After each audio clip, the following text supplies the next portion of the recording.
दोस्तों, आज मेरे दिल में ऐसी हलचल मची जो मैंने कभी सपने में भी नहीं सोची थी।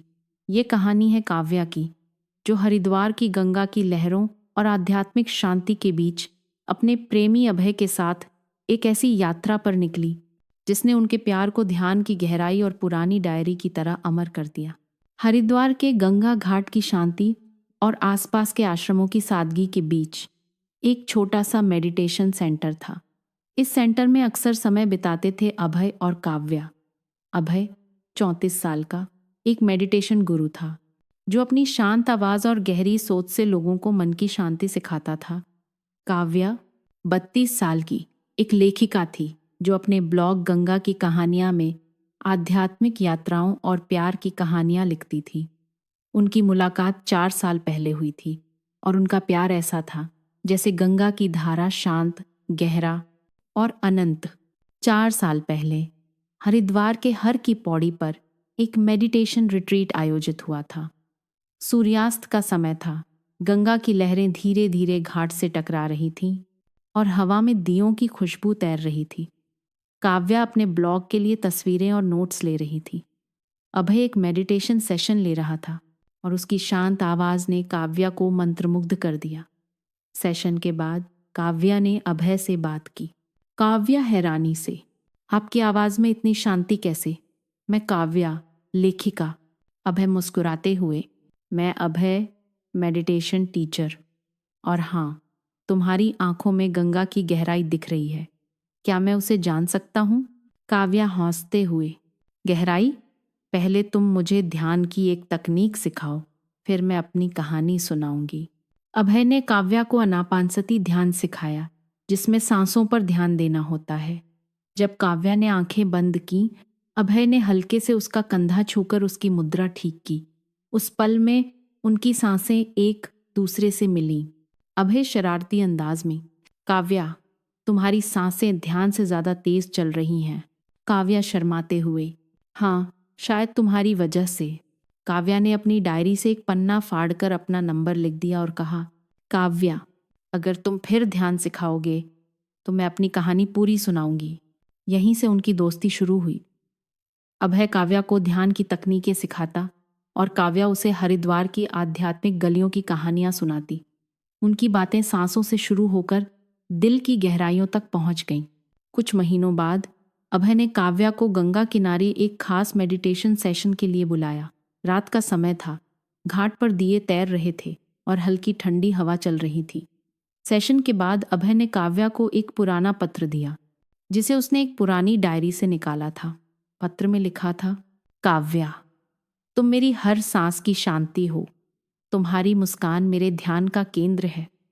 क्या तुम मेरे साथ इस ध्यान को जिंदगी भर करोगी? काव्या आंखों में आंसू लिए, अभय, ये पत्र, ये तो हमारा प्यार है। अभय काव्या का हाथ थामकर, काव्या, तुम मेरे हर ध्यान की लय हो। क्या तुम मेरे साथ ये कहानी शुरू करोगी? काव्या ने हल्के से सिर हिलाया और उनकी आंखों में एक दूसरे के लिए अनकहा वादा था। उस रात गंगा के किनारे उन्होंने एक दूसरे को गले लगाया और उनका प्यार शुरू हुआ। वे हरिद्वार की गलियों में घूमते, गंगा आरती में साथ बैठते और एक दूसरे के लिए छोटे छोटे पत्र लिखते। 6 महीने बाद उनकी प्रेम कहानी पूरी तरह खिल चुकी थी।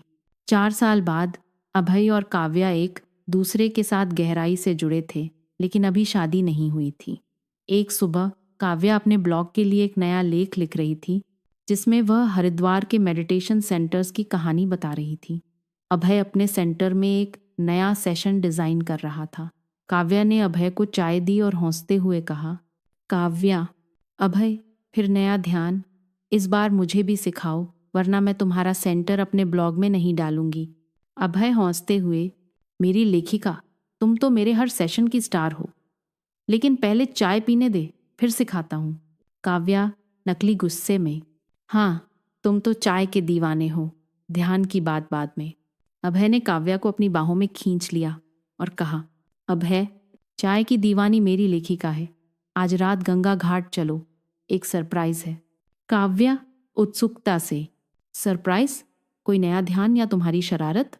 अभय मुस्कुराते हुए, रात को पता चलेगा। मेरी जान। उस रात अभय ने काव्या को गंगा घाट पर ले जाया। घाट पर दियों और फूलों से सजा एक छोटा सा मंच था। वहां एक पुरानी डायरी थी जिसमें अभय ने उनके प्यार के हर पल को पत्रों में लिखा था। उनकी पहली मुलाकात का दिन, जब काव्या ने ध्यान में गलत सांस ली थी।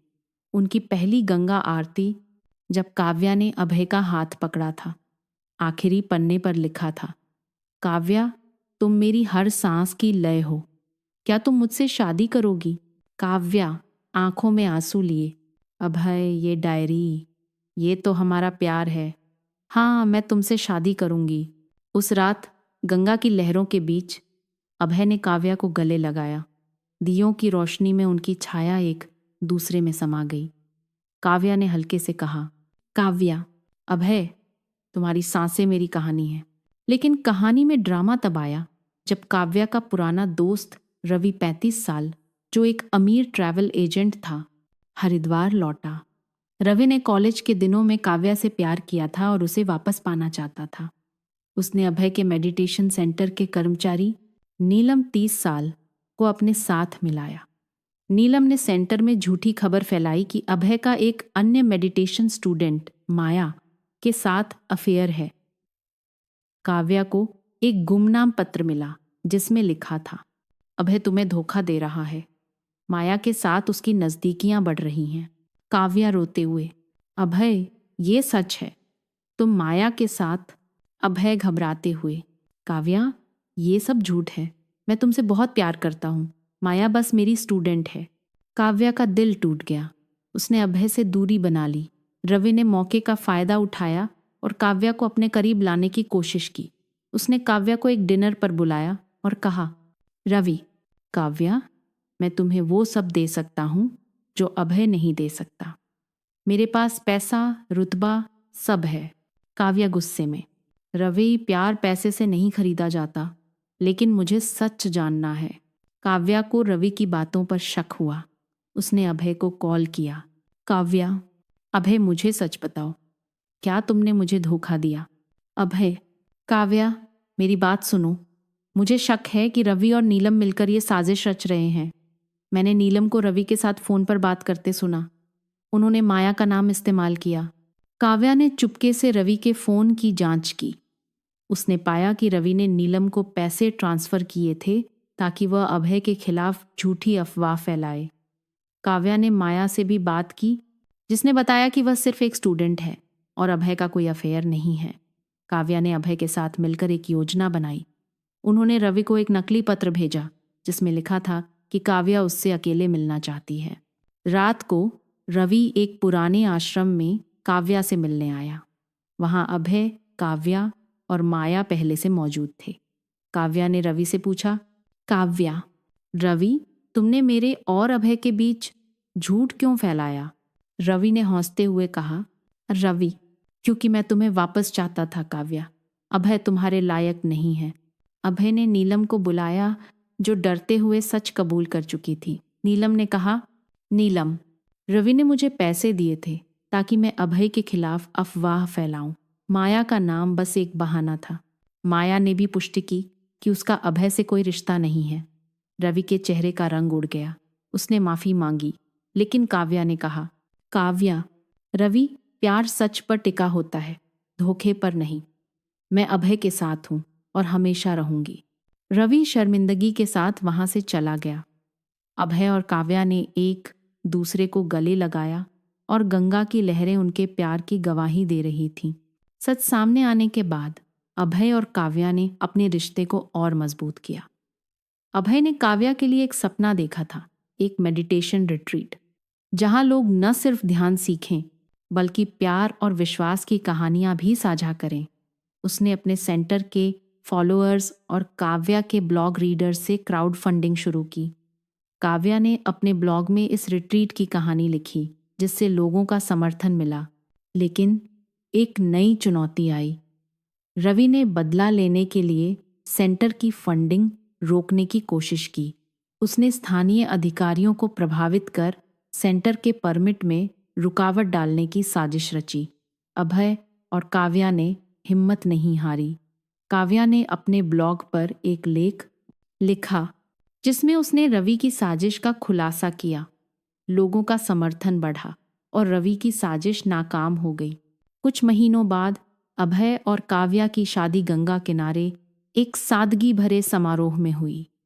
अभय का मेडिटेशन रिट्रीट बन गया और काव्या ने इसे अपनी कहानियों से और खूबसूरत बनाया। एक रात गंगा घाट पर काव्या ने अभय को सरप्राइज दिया। उसने एक पुराना पत्र निकाला जिसमें लिखा था, अभय, हमारा प्यार एक नया ध्यान शुरू करने वाला है। मैं माँ बनने वाली हूँ। अभय खुशी से, काव्या, ये हमारी नई सांस? काव्या मुस्कुराते हुए, हाँ अभय, हमारी कहानी अब और शांतिपूर्ण होगी। उस रात गंगा के किनारे दियों की रोशनी में अभय और काव्या ने एक दूसरे को गले लगाया। उनकी सांसें एक दूसरे में समा गईं और गंगा की लहरें उनके प्यार की गवाही दे रही थीं। दोस्तों, आज मेरे दिल में ऐसी हलचल मची जो मैंने कभी सपने में भी नहीं सोची थी। अभय और काव्या की कहानी कोई साधारण प्रेम कहानी नहीं थी। यह थी ध्यान की शांति, पुरानी डायरी की गहराई और एक दूसरे के लिए सच्चाई की जंग की कहानी। लेकिन क्या उनका ये प्यार हर साजिश को पार करेगा? क्या उनकी नई सांस उतनी ही शांतिपूर्ण होगी? जानने के लिए सुनते रहिए कपल कहानी चैनल, जहां हर कहानी प्यार की सांस को जीवंत करती है और हर पल दिल को छूता है। हमारे चैनल को सब्सक्राइब करें, लाइक करें और शेयर करें ताकि ऐसी ही रोमांटिक, ड्रामेटिक और दिल को छूने वाली कहानियां आप तक पहुंचती रहें।